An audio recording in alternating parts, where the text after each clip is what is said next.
Sophie Bennett had been Marco DeLuca's assistant for 11 months, and in that time, she'd perfected the art of being professionally invisible.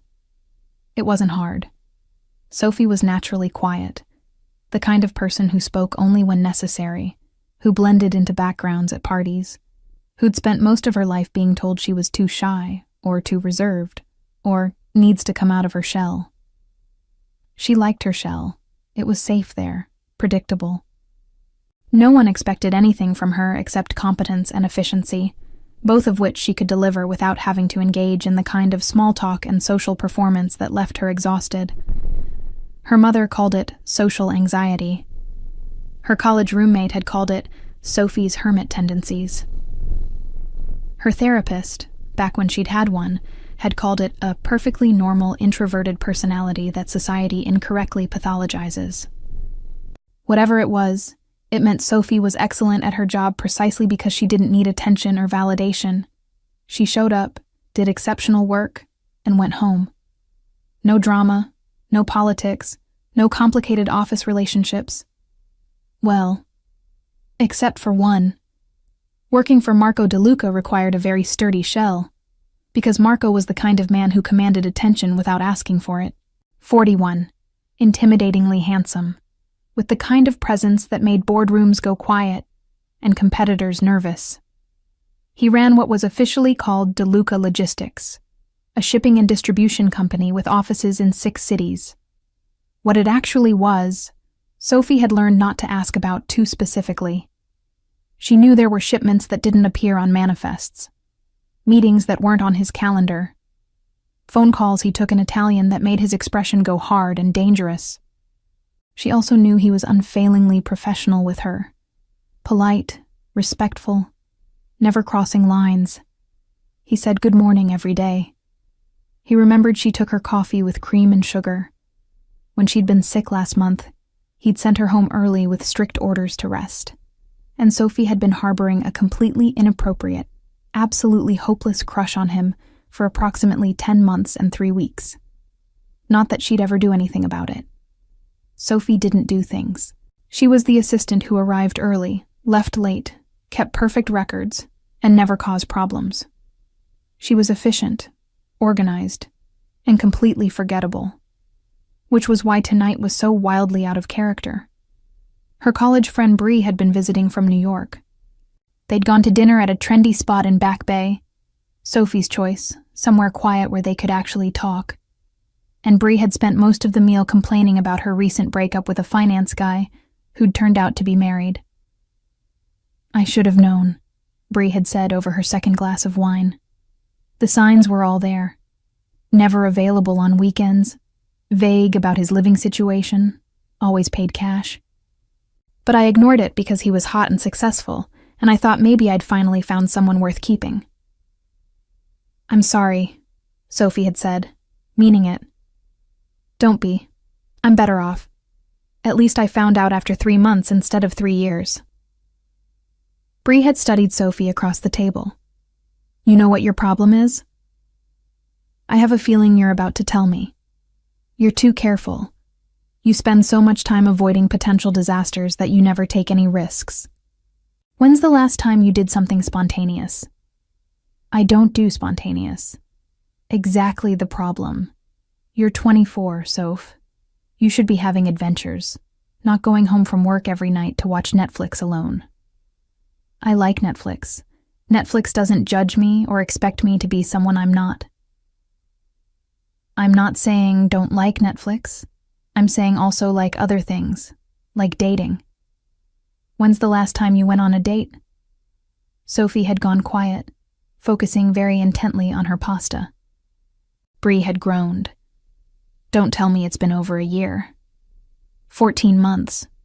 "Sophie, that's tragic. You're beautiful and smart and funny. When you let yourself be funny, and you're wasting it sitting home alone every night. What about that hot boss you're always talking about?" "I don't talk about him." "You mentioned him exactly 17 times at dinner tonight. I counted." "Marco says," Marco thinks. "Marco wants. You're clearly into him." Sophie's face had gone hot. "I am not. He's my boss. That would be completely inappropriate. But you want to? Bree, you're blushing. Oh my God, you're totally into your Mafia boss. He's not Mafia, he's... Sophie had stopped, lowered her voice. Okay, he might be a little bit Mafia, or a lot bit Mafia. But that's not the point. The point is nothing can happen. I'm his assistant. I'm professional. I keep boundaries. Boundaries are boring. Life is short. You should drunk text him. Absolutely not. Come on. Just something flirty. See what happens. What's the worst that could happen? I lose my job, die of embarrassment, and have to move back to Vermont to live with my mother and her 7 cats. Your mother has 7 cats? She will by the time I show up on her doorstep unemployed because I drunk texted my Mafia boss. Bree had laughed so hard she'd nearly choked on her wine. Okay, fine. Don't text him. But you need to do something, Sophie. You can't spend the rest of your life being too scared to go after what you want. After dinner, they'd come back to Sophie's small apartment, and Bree had produced 2 bottles of wine with the declaration that they were having a real girls' night for once. Sophie rarely drank. Maybe a glass of wine at dinner occasionally, half a beer at office parties that she left early from anyway. But Bree was persuasive, the wine was good, and Sophie had somehow ended up on her third glass, while Bree regaled her with increasingly wild stories about her dating adventures in Manhattan. You need to loosen up, Bree had said, topping off Sophie's glass. Live a little. Take some risks. When's the last time you did something spontaneous? I don't do spontaneous. Exactly the problem. You're 24, Soph. You should be having adventures, not going home from work every night to watch Netflix alone. I like Netflix. I'm not saying don't like Netflix. I'm saying also like other things. Like dating. When's the last time you went on a date? Sophie had gone quiet, and Bree had groaned. Don't tell me it's been over a year. 14 months. Sophie, that's tragic. What about that hot boss you're always talking about? I don't talk about him. You mentioned him exactly 17 times at dinner. Marco says, Marco thinks, Marco wants. Bree grinned. You're into him. I am not. He's my boss. That would be completely inappropriate. But you want to. Bree, you're blushing. Oh my God, you're totally into your Mafia boss. He's not Mafia, he's... Sophie stopped. Okay, he might be a little bit Mafia, but that's not the point. The point is nothing can happen. I'm his assistant. I'm professional. I keep boundaries. Boundaries are boring. You should drunk text him. Absolutely not. Come on. Just something flirty. See what happens. Nothing would happen except me losing my job and dying of embarrassment. Bree had eventually let it drop, finished her wine, and left around 8 p.m. to meet up with other friends in Boston. Sophie had fully intended to go to bed early, sleep off the wine, wake up professional and appropriate. Instead, she'd poured another glass, just to finish the bottle, waste not, want not, and settled on her couch in her pajamas to watch a romantic comedy that was absolutely not helping her inappropriate feelings about her boss. By 9 p.m., Sophie was decidedly tipsy, not falling down drunk, but definitely past the point where her usual inhibitions were functioning properly. That's when her phone buzzed. Marco. Sophie, I need the Singapore contracts for tomorrow's meeting. Did you leave them on my desk? I don't see them. Sophie stared at her phone. Marco rarely texted her outside work hours. When he did, it was brief, professional, to the point. She should respond the same way. Professional, helpful, appropriate. Her fingers moved over the screen. Yes, left side of desk, blue folder. Perfect. Professional. She started to hit send, then stopped. Looked at the message, deleted it. The wine was making her brave. Or stupid. Probably stupid. But Bree's words echoed in her head. When's the last time you did something spontaneous? Sophie's fingers moved again, typing before she could think too hard about it. Come get me. She hit send before she could stop herself, then stared at her phone in horror. Oh God. Oh God. Oh God. Oh God. She just texted her boss, her Mafia boss. Come get me. At 9 p.m. on a Friday night while drunk in her pajamas. Panic set in. She tried to fix it. I mean the folder, LOL. No, wait, that was worse. Wait, no, I meant come get it. Worse. The folder is on your desk. I'm not at the office, I'm home. Stop typing, stop typing, stop typing. Why am I still typing? Sophie dropped her phone on the couch like it had burned her and buried her face in her hands. She'd just sent her boss 6 increasingly incoherent text messages, including, come get me, which could be interpreted as... Her phone buzzed. She peeked through her fingers. Marco. Stay there, I'm coming. Sophie's heart stopped. He was coming. Here. To her apartment. In 10 minutes, probably, based on how far away he lived. And she was drunk. In pajama shorts and an oversized t-shirt, with messy hair and no makeup, and 2 empty wine bottles on her counter. Oh God, Sophie said out loud to her empty apartment. What did I do? She jumped up, too fast. The room spun slightly, and looked around wildly. The wine bottles. She should hide the wine bottles. Except why would she hide them? She was an adult. Adults drank wine on Friday nights. Adults who weren't about to be visited by their very attractive, very intimidating bosses after sending them drunk text messages that could definitely be interpreted as something other than, please retrieve a folder from your desk. Sophie grabbed the bottles anyway, shoved them in the recycling bin, then reconsidered and pulled them back out. Hiding them was worse. It looked guilty. She left them on the counter and ran to the bathroom to look at herself in the mirror. Disaster. Complete disaster. Her hair was falling out of its ponytail. Her face was flushed from wine. She was wearing shorts that were definitely too short and a t-shirt that was falling off one shoulder. She tried to fix her hair. Gave up. Tried to smooth down the t-shirt. It just slipped off her shoulder again. Her phone buzzed. Marco. I'm downstairs. Which apartment? Oh God, oh God, oh God. Sophie texted back, 3B, then immediately regretted adding B instead of just 3B because that looked flirty and knocking. Firm, decisive knocking on her door. Sophie froze. He was here. Marco DeLuca was at her door, because she'd drunk texted him, come get me, and he'd actually come. She could pretend not to be home. Ignore it.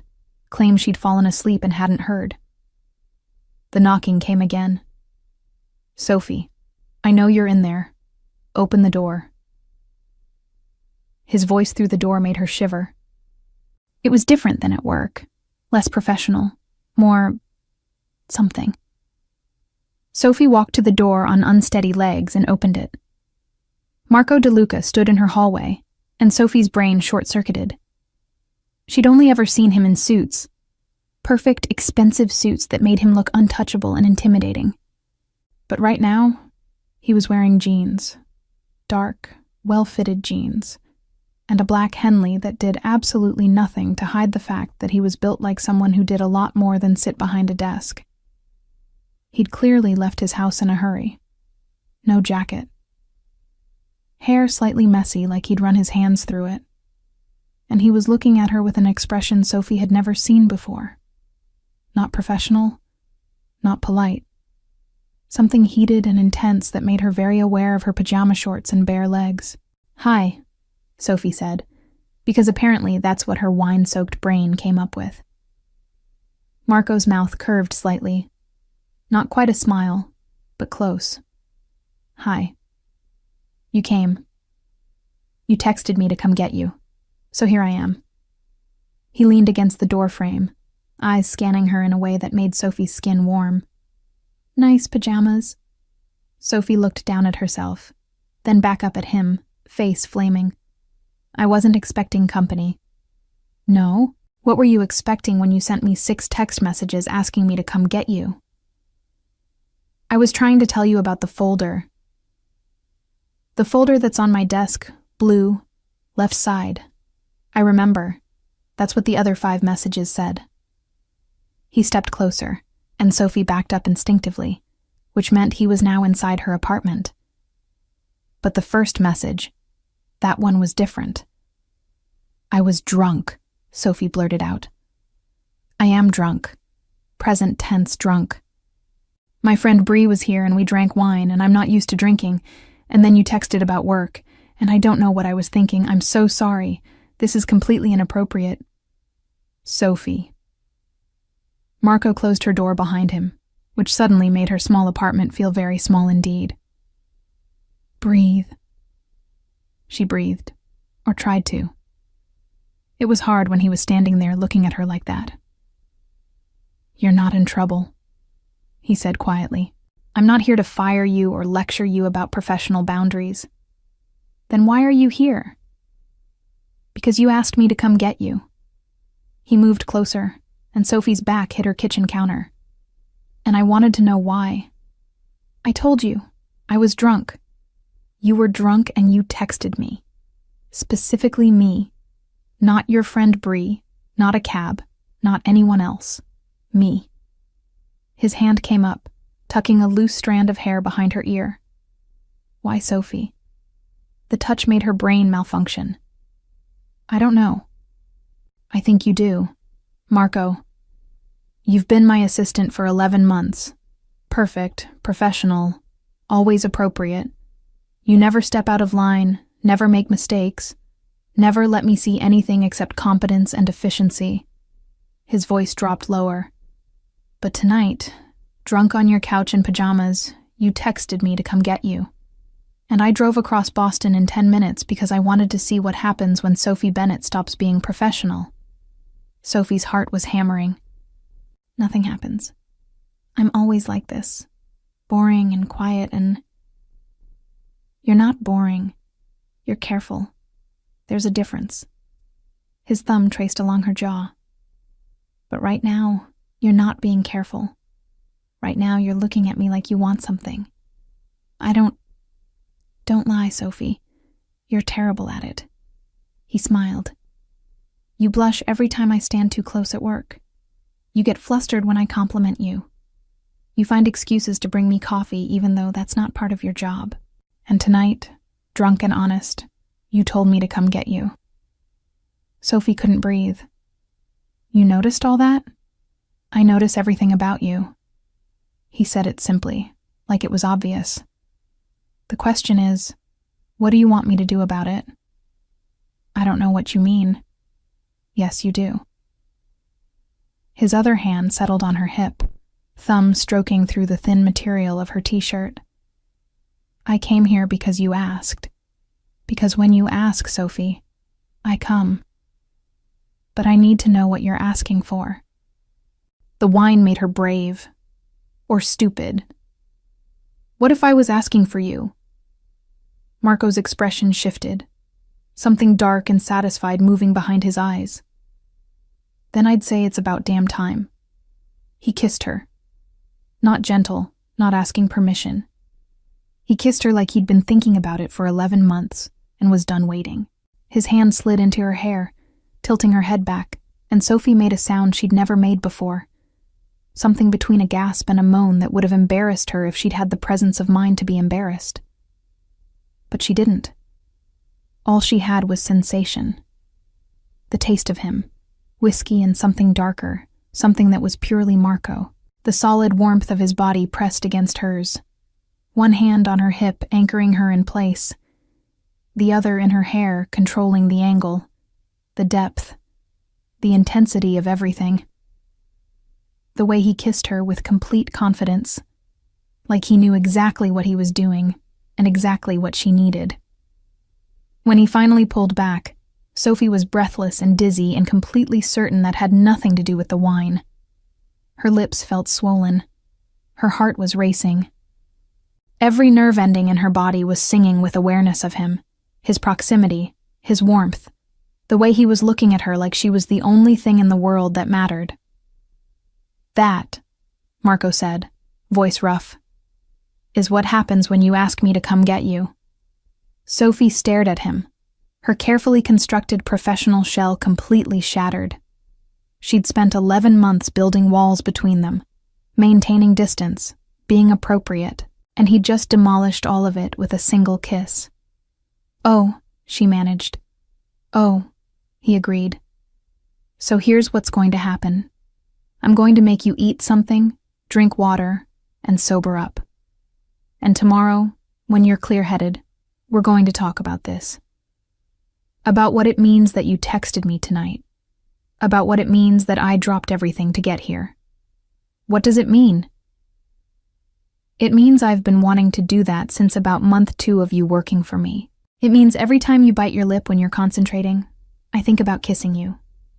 It means I've been professional and appropriate for 11 months because I didn't want to be your boss who crosses lines. But you texted me tonight, Sophie.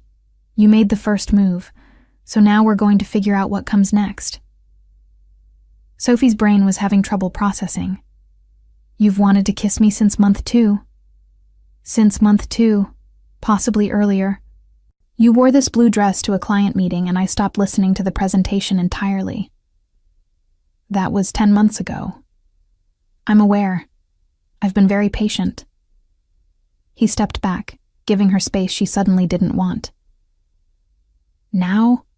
Food? Do you have anything in this apartment besides wine?" Sophie blinked, trying to shift gears. Leftover Thai food? Perfect. You eat, drink water, and I'll make sure you don't do anything else drunk and inadvisable tonight." "Like what?" "Like texting me again, asking me to come back to bed with you." Sophie's face went nuclear. "I wasn't going to. You were thinking it, I can tell." But he was smiling, moving to her fridge with easy familiarity. "Sit down before you fall down. And for the record, when you ask me that question sober, the answer is yes." Sophie sat on her couch heavily, watching her boss, her very attractive boss, who'd just kissed her breathless, reheat her leftover pad thai like he belonged in her kitchen. This was insane. This was inappropriate. This was everything she'd never let herself want. And it had started because she'd drunk texted, "Come get me," and he'd actually come. Marco appeared with a plate of food and a large glass of water. "Eat. All of it. You're very bossy. You've worked for me for 11 months. You're just noticing this now?" Sophie took a bite of pad thai, watched him settle into her armchair like he'd sat there 1,000 times. "This is so weird." "Which part? The part where you drunk texted me? Or the part where I kissed you?" "Both. All of it. You're my boss." "At work, yes. Right now?" He gestured around her apartment. "Right now I'm just a man who drove 10 minutes to get to you because you asked, and who's going to make sure you're okay before I leave." "You're leaving?" "After you eat, and I know you're safe. I'm not staying the night, Sophie. Not when you're drunk. When this happens." He looked at her with promise. "You're going to be completely sober and absolutely sure." "When? Not if." "When? Because you texted me tonight. Because you've been looking at me with those big eyes for months. Because I've been waiting for you to give me a sign that you wanted this, and drunk or not. Tonight you did." He leaned forward. "So eat your food, drink your water, and tomorrow we'll talk about how we're going to handle this at work. Because I'm not going back to pretending I don't want you, Sophie. That ship sailed the moment I walked through your door." Sophie ate her pad thai in silence, her mind spinning. Marco DeLuca had kissed her. Had been wanting to kiss her for 10 months. Was sitting in her living room telling her that tomorrow they'd figure out what came next. This was the most spontaneous thing she'd ever done, and she couldn't bring herself to regret it. After she finished eating and drank 2 full glasses of water, Marco stood. "Okay, you're fed, hydrated, and you're going to go to sleep. I'll lock the door behind me." "You're leaving?" I'm leaving, because if I stay, I'm going to kiss you again. And I want you sober for what comes next. He moved to the door, then turned back. Sophie? Yeah? Tomorrow, we're having dinner. Real dinner, not takeout in your apartment. I'm picking you up at 7. Is that a date? That's absolutely a date. With your boss who you drunk texted and who really, really wants to see what happens when you're not hiding behind professional boundaries. I don't hide. You absolutely hide. But tonight I saw the real Sophie. The one who sends drunk texts and blushes when I look at her and wants me even though she's scared to admit it. He smiled. That's the Sophie I want to take to dinner. Think you can manage that? Sophie nodded, not trusting her voice. Good. Now go to bed. And Sophie? He paused at the door. For the record, I'm really glad you drunk texted me tonight. Then he was gone, and Sophie was alone in her apartment with the lingering taste of his kiss, and the knowledge that everything had just changed. She looked at her phone on the couch, at the text thread that had started this whole thing. Come get me. He'd come. In 10 minutes, he'd dropped everything and come. And tomorrow, Sophie thought, as she headed to bed with a smile on her face, she was going to find out what happened next. When she was sober, and absolutely sure, except she was already sure, had been for 10 months and 3 weeks. She just needed wine and spontaneity to finally admit it. Sophie woke up Saturday morning with a mild headache, a very clear memory of last night, and a text message waiting on her phone. Marco. Good morning. How's the head? She stared at it for a full minute. Last night had really happened. She'd drunk texted her boss. He'd shown up. They'd kissed. He'd asked her to dinner. She typed and deleted 3 different responses before settling on. Surprisingly okay. Embarrassed, but okay. His response was immediate. Don't be embarrassed. You were cute drunk. I rambled incoherently. Like I said, cute. Still on for dinner tonight? Sophie took a breath. Sober. Sophie could say no. Could claim it was the wine talking, go back to being professional, pretend it never happened. Except she didn't want to. Yes, 7. I'll pick you up at 6:30. Wear something you feel beautiful in. Sophie spent the entire day oscillating between excitement and panic. She cleaned her apartment obsessively, changed outfits 4 times, did her makeup, hated it, redid it. Tried on every dress she owned before settling on a simple black one that made her feel like an adult instead of a girl playing dress-up. At 6:25, her doorbell rang. Early. Of course he was early. Sophie opened the door to find Marco in a dark suit. Not the ones he wore to work, something different. More casual but still devastatingly handsome. He was holding flowers. These are for you, he said, handing her a bouquet of peonies. Before you ask, yes, I know your favorite flowers because you have a picture of them on your desk. And before you overthink it, accepting flowers from me doesn't mean you owe me anything. It just means I wanted to bring you flowers. Sophie took them, her throat tight. Thank you. They're beautiful. You're beautiful. He said it simply, like it was fact. Ready? Let me just put these in water. Take your time. While Sophie arranged the flowers in a vase with shaking hands, Marco waited in her doorway, watching her with that intense focus that made her feel like the only person in the world. Okay, she said finally. Ready. The restaurant was intimate, a small Italian place in the North End that looked like it had been there for generations. The owner greeted Marco with familiarity, seated them at a corner table with candlelight and privacy. You come here often? Sophie asked after they'd ordered wine. My family's known the owner for 30 years. It's quiet, the food is incredible, and we won't be interrupted. He reached across the table, took her hand. I wanted somewhere we could actually talk. About last night? About everything. but we can start with last night if you want. Sophie took a sip of wine for courage. Just a sip. She was not repeating yesterday's mistake. I'm sorry for drunk texting you. I'm not. If you hadn't, we'd probably still be dancing around this for another 11 months. Dancing around what?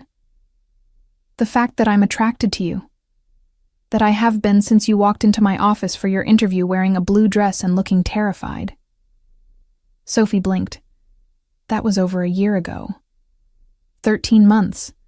But you were applying to be my assistant, and I'm not the kind of man who hires someone because they're attractive. So I hired you because you were brilliant and competent and exactly what I needed. The attraction was just something I dealt with. By being completely professional and never crossing any lines. Exactly. He squeezed her hand. Sophie, I need you to understand something. I have a reputation.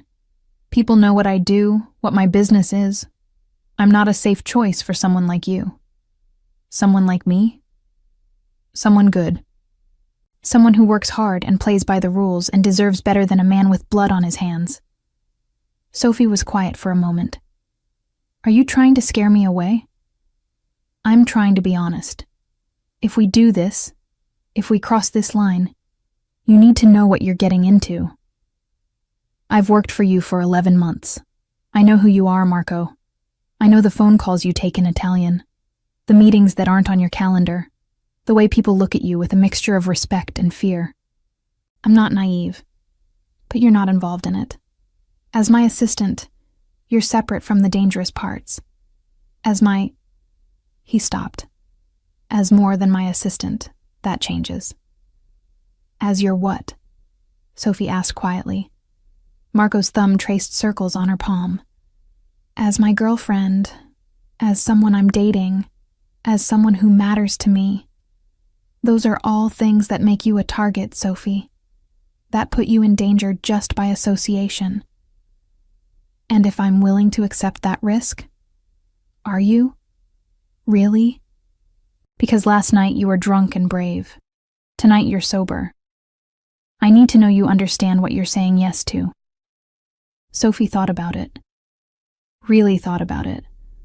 Not just the romance and the attraction, but the reality of who Marco DeLuca was. What his world looked like.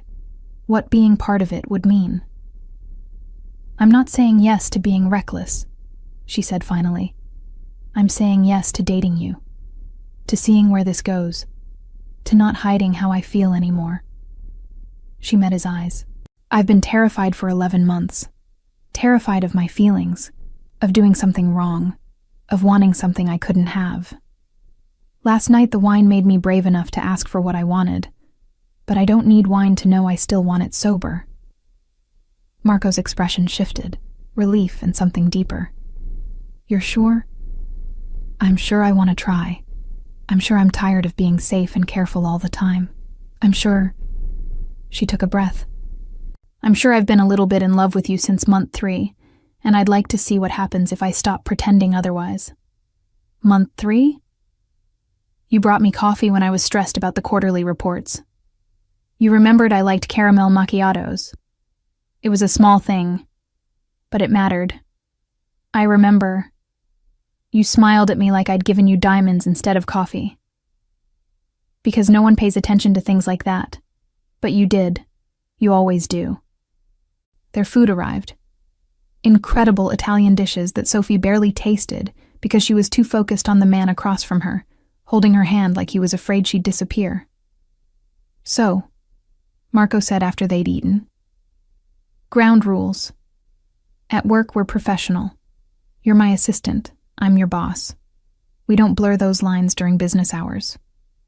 Agreed. Outside of work, I want to take you on actual dates. I want to do this properly.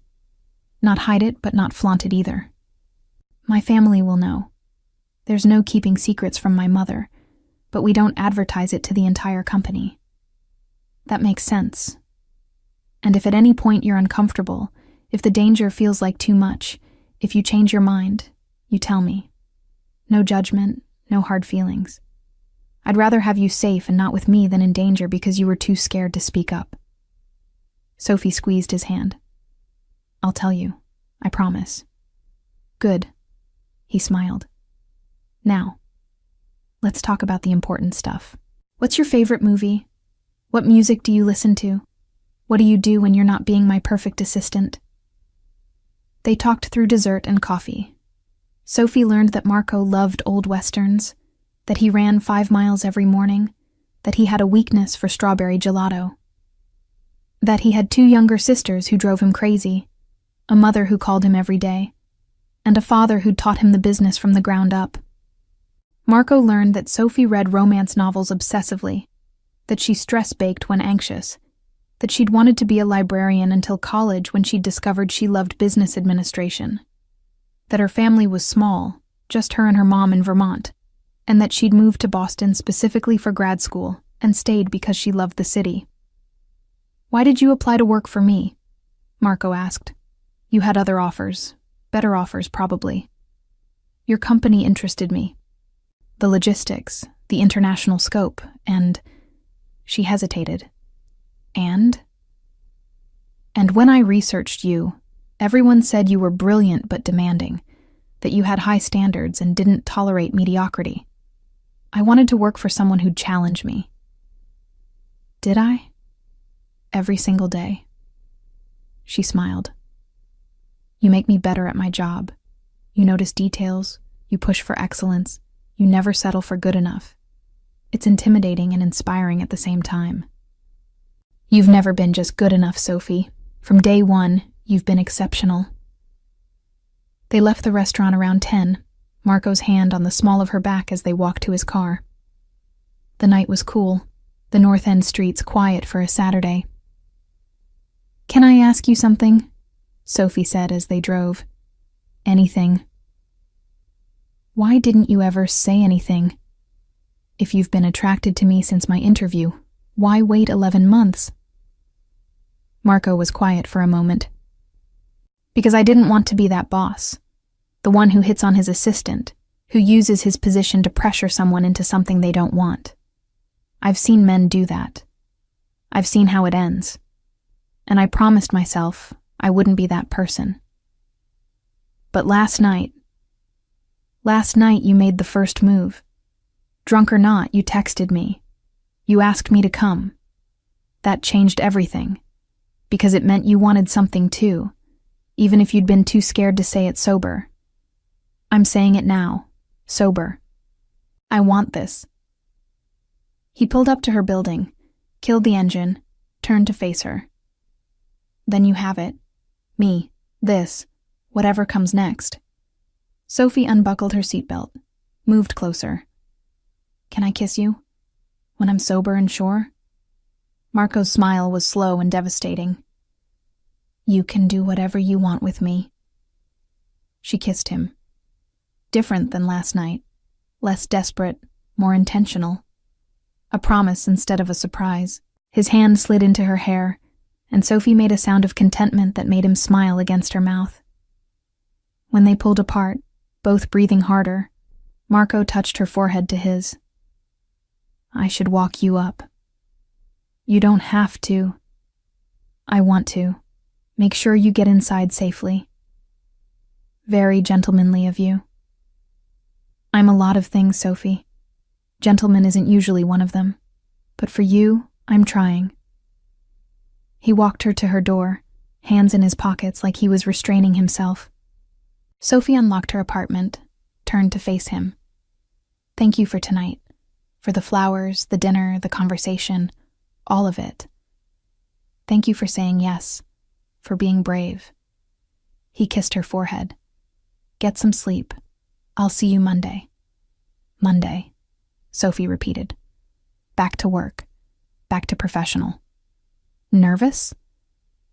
A little. How do we act? At work? The same as always. Professional, competent, appropriate.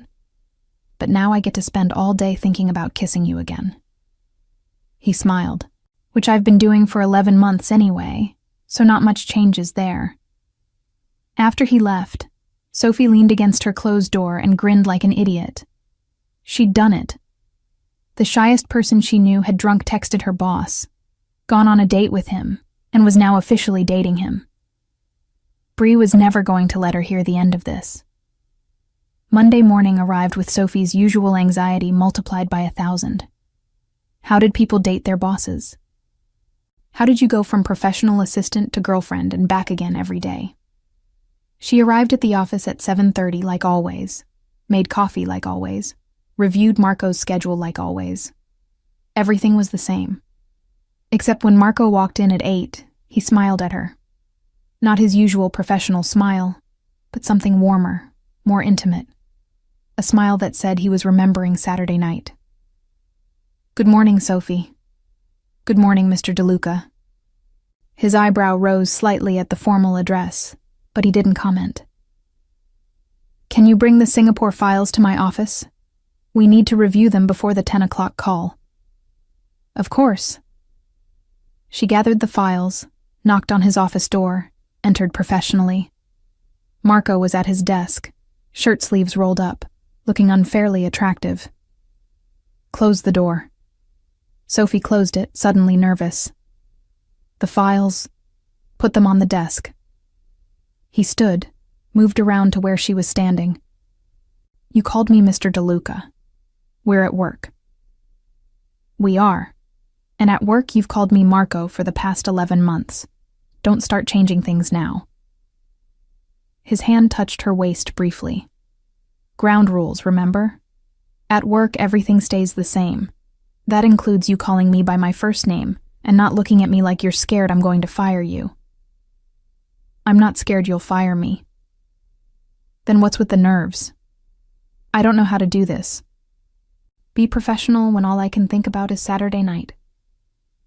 Marco's smile was slow. "Good. That makes 2 of us. But we're adults, and we're professionals. So we're going to do our jobs, excel at them like we always do, and save everything else for after hours." He stepped back, giving her space. "Now, Singapore files. What do I need to know?" They worked for 2 hours, and it was exactly like it had always been. Sophie briefed him on contracts. Marco asked sharp questions. They strategized together. The only difference was the occasional moment when their hands would brush, or their eyes would meet, and Sophie would see heat behind his professional expression. It was simultaneously torturous and thrilling. At 10, Marco had his Singapore call.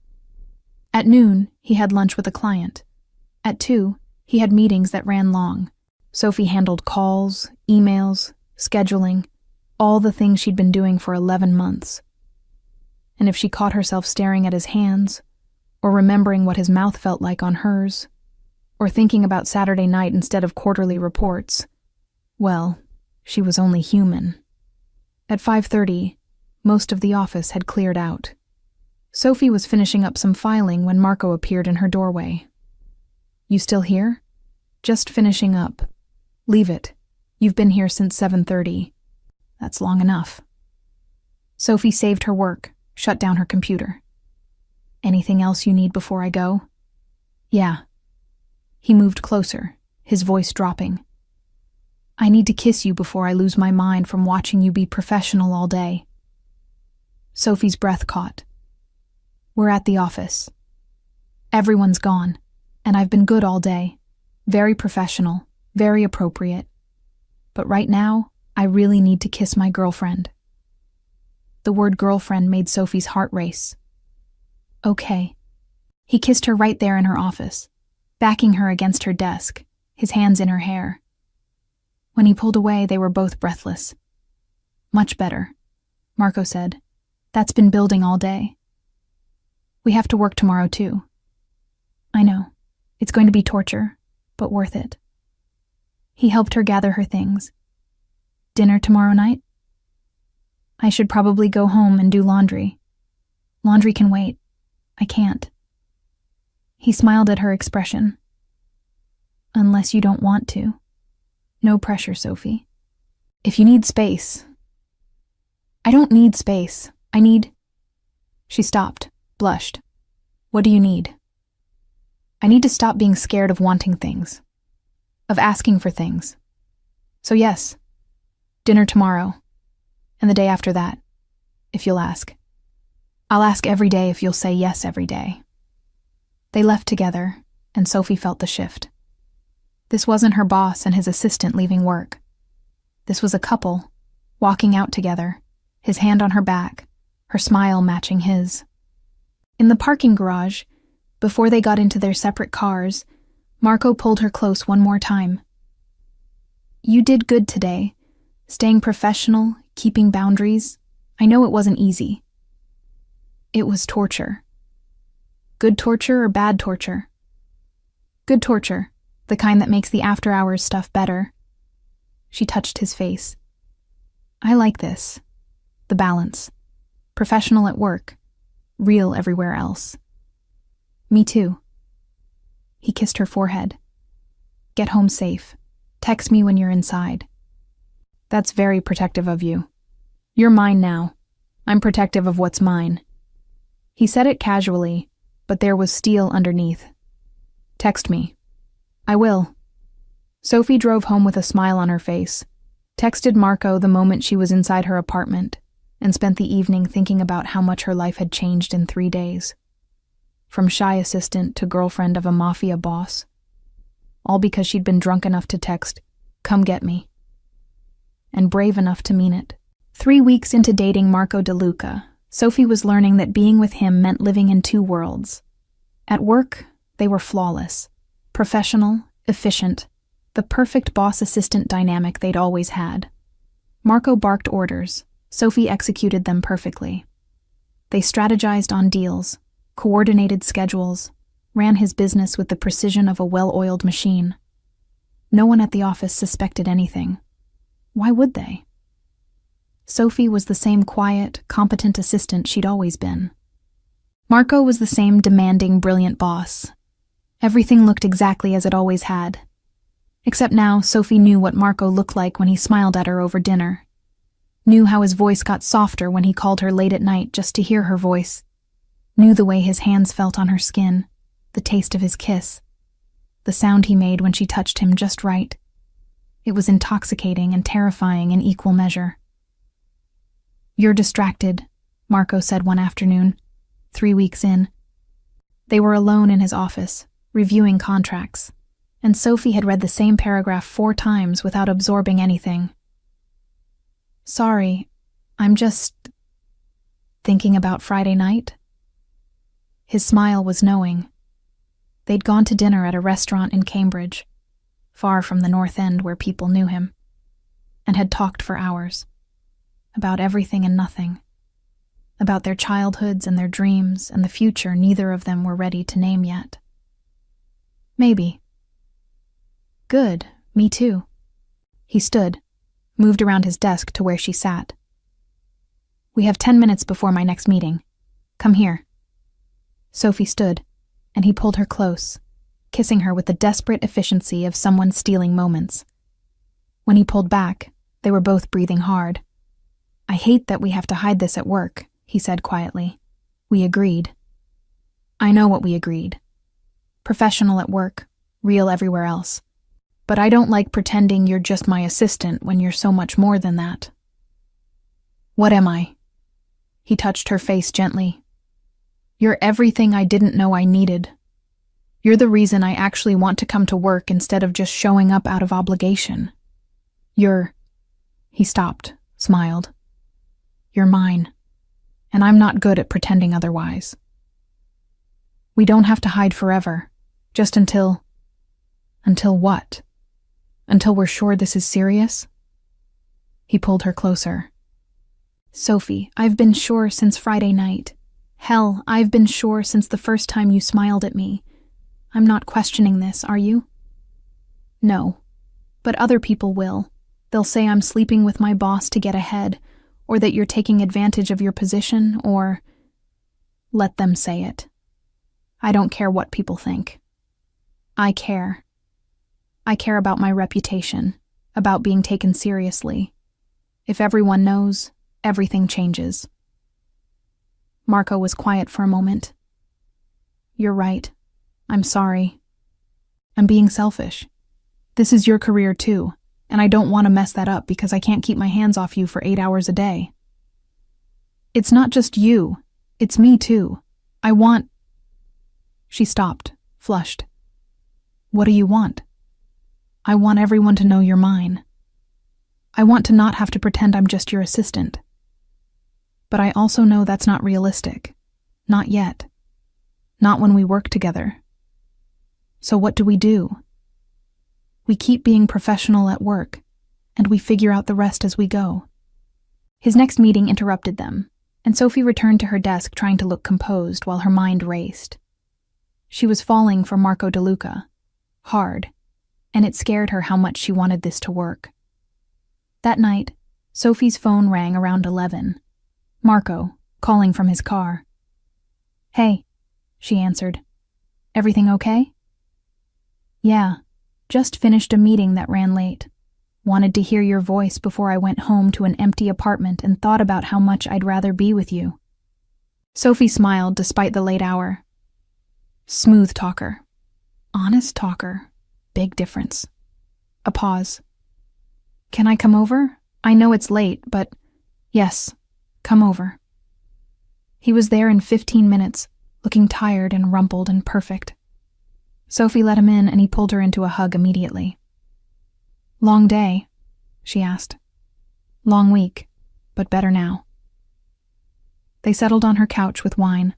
Just one glass each. They'd learned their lesson about excessive drinking and talked about nothing important. Work gossip, Netflix shows, the weird noise Sophie's refrigerator kept making. I like this, Marco said after a while. Just being here. No pressure, no performance. Just us. Me too. Sophie? His tone shifted, more serious. Yeah? I need to tell you something. About the business. About what I actually do. Sophie's heart kicked. They'd been dancing around this for weeks. The careful non-answers, the vague business interests, the phone calls he took in another room. Okay. You know what I am. What my family is. You're not stupid, and I've never insulted you by pretending otherwise. But there are specifics you don't know. Things that, if you knew them, you might feel differently about me. Try me. Marco was quiet for a long moment. My family runs a lot of legitimate business. The shipping company, real estate, some restaurants. That's all real, all legal, all above board. But we also have other interests. Import, export. That doesn't always follow legal channels. Protection for local businesses. Enforcement when people don't pay their debts. The kind of work that keeps lawyers busy and law enforcement interested. You're telling me you're in the Mafia. I'm telling you my family has deep roots in organized crime going back 3 generations, and I took over the Boston operations when my father retired 5 years ago. I've tried to move us more legitimate, clean up some of the rougher edges, but there are still parts of the business that exist in gray areas, or very dark areas. Sophie processed this. Have you ever killed anyone? The direct question made him flinch slightly. Yes, in self-defense, and in defense of my family. I'm not a murderer, Sophie, but I'm also not innocent. And if I stay with you, I'm part of that world. By association, yes. People will know you're important to me. That makes you valuable as leverage. It also makes you untouchable because anyone who hurts you would have to answer to me, and no one wants that. But it does mean you're never completely safe. Not the way you were before. Sophie looked at him. This man who'd kissed her breathless, who brought her flowers, who called late at night just to hear her voice, who was also, apparently, exactly what everyone had warned her about. Are you telling me this because you want me to leave? I'm telling you this because you deserve to know what you're getting into. Because I care about you too much to let you walk into this blind. His hand found hers. But no, Sophie. I don't want you to leave. I want you to stay. I want to wake up next to you and fall asleep with you and spend every day proving that what we have is worth the risk. But that's selfish. And you need to make your own choice. I already made my choice. 3 weeks ago when I said yes to dinner. Again when I said yes every day after that. This is different. This is knowing the details instead of just suspecting. Marco. Sophie turned to face him fully. I worked for you for 11 months. I'm not naive. I knew there was more to your business than shipping manifests and quarterly reports. I knew you were dangerous. I knew the world you existed in. And I still drunk texted you to come get me. I still said yes to dating you. I still fell for you knowing exactly who you are. You don't know exactly who I am. Then tell me. Not the business stuff. Tell me who you are. The real you. Marco looked at her for a long moment. I'm someone who takes care of the people who matter to him. I'm loyal to a fault. I have a temper I work hard to control. I believe in keeping my word and protecting my family. I drink too much coffee and not enough water. I hate mornings, but I run anyway because my father taught me discipline matters. I'm not good at talking about feelings, but I'm trying to be better at it for you. And I'm falling in love with my shy assistant who drunk texted me 3 weeks ago and changed my entire life. Sophie's breath caught. You're falling in love with me? I'm pretty far past falling, actually. I'm solidly in love with you. Have been for a while. Just wasn't sure when to say it. How about now? Now works. He pulled her into his lap. I love you, Sophie Bennett. Completely. Possibly since month 3 when I brought you coffee and you smiled at me like I'd brought you the moon. Definitely since you drunk texted me and I drove across Boston like my life depended on getting to you. I love you too. She said it quietly but with certainty. I was terrified of it. Terrified of wanting something this much. But I love you. Mafia business and all. He kissed her then, deep and sure and perfect. And when he pulled back, his smile was the kind Sophie wanted to spend her life earning. Stay tonight, he said. No pressure for anything except falling asleep next to me and waking up together. Okay. They fell asleep on Sophie's couch, tangled together, and Sophie thought about how 3 weeks ago she'd been too scared to even admit she was attracted to him. Now she was in love with him. And somehow, that felt exactly right. 4 months into dating Marco, Sophie's life had transformed in ways she was still processing. She'd met his family, a massive, loud, overwhelming Italian family that had welcomed her with open arms and too much food. His mother had cried and hugged her and declared her perfect for my son. His sisters had interrogated her thoroughly and apparently approved. His father had looked at her with knowing eyes and said, "You're good for him. He smiles more." She'd moved some clothes into his apartment. Officially, she still had her own place, but practically she spent most nights at his. They'd fallen into a routine of morning coffee together, professional distance at work, and evenings that ranged from quiet dinners to events where Sophie learned to navigate the complex world of Boston's Italian community. She'd also learned that dating a mafia boss meant accepting security. Marco's driver picked her up some mornings. There was a guy who watched her apartment building. Her phone had been upgraded to something with better security features that Marco had installed himself. It should have felt suffocating. Instead, it felt like being valued, like mattering to someone who took protecting what was his very seriously. "You're smiling," Marco said one morning over coffee in his kitchen. They'd been up late the night before, a charity gala where Sophie had worn a dress that made Marco's eyes go dark, and were enjoying a lazy Saturday morning. Just thinking about how much has changed. Good changes? The best changes. 4 months ago, I was too scared to even talk to you outside of work emails. Now I'm drinking coffee in your kitchen wearing your shirt. You wear my shirts better than I do. That's not true. It's absolutely true. You in my clothes is my new favorite thing. He pulled her into his lap.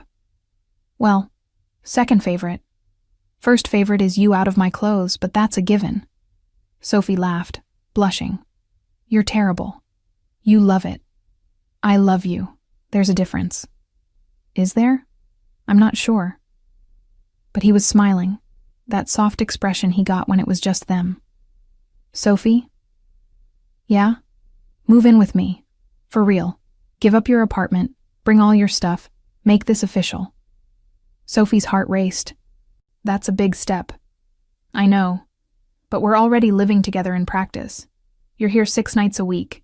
Your toothbrush is in my bathroom. Half my closet is your clothes. Let's just make it official. What about work? People will notice if I move in with you. Then we tell them we're together. Make it official there too. Sophie, I'm tired of hiding this. I want everyone to know you're mine. They'll talk. Let them talk. You're brilliant at your job. You earned your position through competence and skill, not because you're sleeping with the boss. Anyone who says otherwise can answer to me. Sophie looked at him. This man who'd gone from her intimidating boss to her everything, who made her feel brave and valued and loved. Okay, I'll move in. Okay, we can tell people at work. Okay to all of it. She kissed him. Because you're right, I'm tired of hiding. I want everyone to know I'm yours. And that I'm yours. That's the important part. He stood, pulling her with him. Come on, let's go get breakfast and then we're starting on moving your stuff today. Today? Marco, I haven't even given notice on my apartment. So we give notice today. Pay out your lease if we have to. I want you here. Officially. No more back and forth. They spent the weekend moving Sophie's things. Marco insisted on hiring movers, but Sophie insisted on packing her own boxes. His apartment slowly filled with her stuff. Her books on his shelves, her dishes in his kitchen, her presents in every room. Monday morning, they arrived at work together. That alone was enough to raise eyebrows. At 9 a.m., Marco called a meeting with the senior staff. Sophie stood beside him, professional, but no longer hiding. I wanted to let everyone know that Sophie and I are in a relationship, Marco said without preamble. It's serious, it's not affecting our work, and anyone who has a problem with it can bring it to me directly. Sophie earned her position through excellence, and she continues to excel every single day. That doesn't change. What changes is that I'm no longer pretending she's just my assistant. Any questions? Silence. Then his COO, a man named Frank who'd worked with Marco for 15 years, smiled. About damn time. We've been running a pool on when you'd finally make a move. I had October, so I win. The tension broke. People laughed. A few offered congratulations. And just like that, it was done. Sophie was no longer hiding. She was officially Marco DeLuca's girlfriend, and officially living with him, and officially completely, happily in love. That night, in their shared apartment, Marco pulled her close. How do you feel? About today? About everyone knowing? Terrified, relieved, happy. Sophie looked up at him. Ready for whatever comes next. Good, because what comes next is this. He pulled out a small box. Sophie's heart stopped. Marco, relax. It's not a ring. Not yet. He opened the box to reveal a key on a delicate chain. This is a key to everything. My apartment, my office, my car. Everything I have is yours. And when I'm ready to give you a ring, which will be soon, just so you know, you'll already have access to all of it anyway. Sophie took the necklace with shaking hands. This is very symbolic. This is very honest. I love you. I want you to have access to everything. No locked doors, no secrets. Just us. I love you too. So much. She let him fasten the necklace around her neck. And for the record, I'll say yes. When you're ready to ask. I'm already sure. How sure? As sure as I was when I drunk texted you to come get me and you actually came. As sure as I was when I said yes to dinner. As sure as I am right now, standing in our apartment, wearing your key around my neck. She smiled. Completely, absolutely sure. Good. He kissed her softly. Because you're stuck with me now. I'm not letting you go. Promise? Promise. Epilogue. 1 year later. Sophie walked into Marco's office with his morning espresso and the quarterly reports he'd requested. Everything was exactly as it had been 2 years ago when she'd first started working for him. Except everything was completely different. Your coffee, she said, setting it on his desk. Thank you. He stood, moved around the desk to kiss her. Not professional, not appropriate, but theirs. How's your morning? Busy. Your mother called twice about the engagement party. Apparently the florist is giving her problems. She'll handle it. She always does. His hand settled on her hip. How are you feeling? Good. Morning sickness is getting better. Good. He kissed her forehead, then dropped to one knee and spoke to her still flat stomach. Hear that? Your mother says you're behaving better. Keep it up. Sophie laughed. You're ridiculous. I'm going to be a father. I'm allowed to be ridiculous. He stood, pulled her close. Can you believe it's been a year since you moved in? Can you believe it's been a year since I drunk texted you? Best text I ever got. He kissed her, soft and sure. You know what would have happened if you hadn't. We'd probably still be dancing around each other, being professional. Exactly. So I'm grateful for wine and bad decisions and shy assistants who get brave when they're drunk. I'm grateful for bosses who drop everything and drive across Boston when their assistants need them. Always. That's the deal. You text, come get me, I come, no matter what. He touched the ring on her finger, an emerald surrounded by diamonds, his grandmother's ring that he'd given her 6 months ago. That's what this means. Forever coming when you call. Even when I'm being irrational about baby names? Especially then. Though for the record, I still think Salvatore is a perfectly good name. Your father's name? Really? Family tradition. They argued about baby names for 10 minutes before Marco had to take a call, and Sophie returned to her desk, smiling. She was engaged to her boss, pregnant with his baby, living in their apartment with their dog and their life and their future. All because one night, drunk on wine and courage, she texted, come get me. And he'd come. In 10 minutes, he'd dropped everything and come. And he'd been coming ever since, to her apartment, to her life, to her heart. Sophie touched the key necklace she still wore alongside her engagement ring. She'd been terrified to want him, terrified to ask for what she needed. But she'd asked, and he'd answered, every single time, and would keep answering for the rest of their lives. Because when Sophie Bennett asked Marco DeLuca to come get her, he came, always.